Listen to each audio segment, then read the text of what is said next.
அனைவருக்கும் வணக்கம். என் லைஃப்பில் இந்த மாதிரி ஒரு பெயின்ஃபுல்லான ஒரு சுச்சுவேஷனை நான் ஃபேஸ் பண்ணதே கிடையாது. மனசு முழுக்க வலி மட்டும்தான். இந்த சுற்றுப்பயணத்தில் என்னென்ன மக்கள் பார்க்க வராங்க, அதுக்கு ஒரே ஒரு காரணம் தான், அவங்க என் மேலே வச்சிருக்கிற அன்பும் பாசம். அந்த அன்புக்கும் பாசத்துக்கும் நான் எப்பவும் கடமைப்பட்டிருக்கிறேன். அதனால தான் இந்த சுற்றுப்பயணத்தில் மற்ற எல்லா விஷயங்களையும் தாண்டி மக்களுடைய சேஃப்டி, அதில் எந்த காம்ப்ரமைஸும் பண்ணிடக்கூடாதுன்றதுக்காக தான் அது என் மனசில் ரொம்ப ஆழமாக இருக்கும் அந்த எண்ணம். அதனால தான் இந்த அரசியல் காரணங்கள் எல்லாத்தையும் தவிர்த்துட்டு ஒதுக்கி வச்சுட்டு மக்களுடைய சேஃப்டி மட்டும் மைண்டில் வச்சுக்கிட்டு அதுக்கான இடங்களை சூஸ் பண்ணுறது, அதுக்கான இடங்களை பார்த்து பெர்மிஷன் கேட்குறது, போலீஸ் டிபார்ட்மெண்ட்டில் அதை ரிக்வெஸ்ட் பண்ணி கேட்போம். ஆனால் நடக்கக்கூடாதது நடந்துருச்சு. நானும் மனுஷன் தானே. அந்த நேரத்தில் அத்தனை பேர் பாதிக்கப்பட்டு இருக்கும்போது எப்படி அந்த ஊரை விட்டுட்டு என்னால் கிளம்பி வர முடியும்?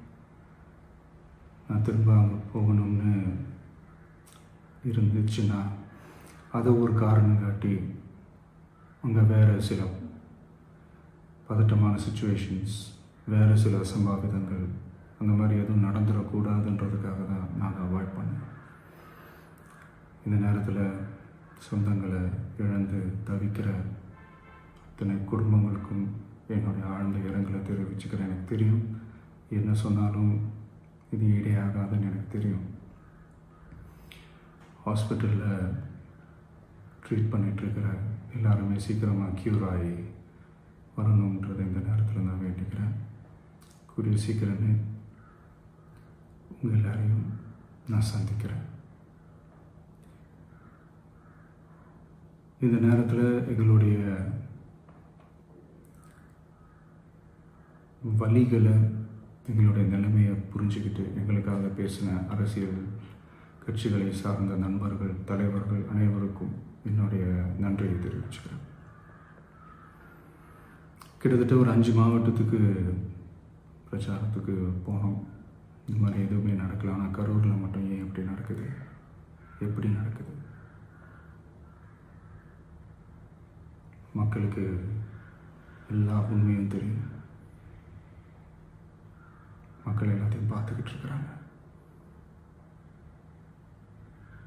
கரூரை சேர்ந்த அந்த மக்கள் அந்த உண்மையெல்லாம் வெளியில் சொல்லும்போது எனக்கு கடவுளே நேரில் வந்து இறங்கி அந்த உண்மைகள்லாம் சொல்கிற மாதிரி எனக்கு தோணுச்சு. சீக்கிரமே எல்லா உண்மைகளும் வெளியில் வரும்.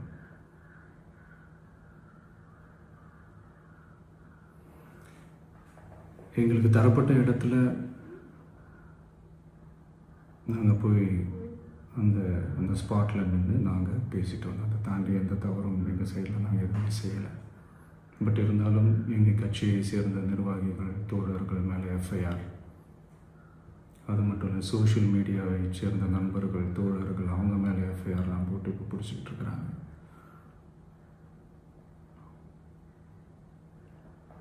CM sir,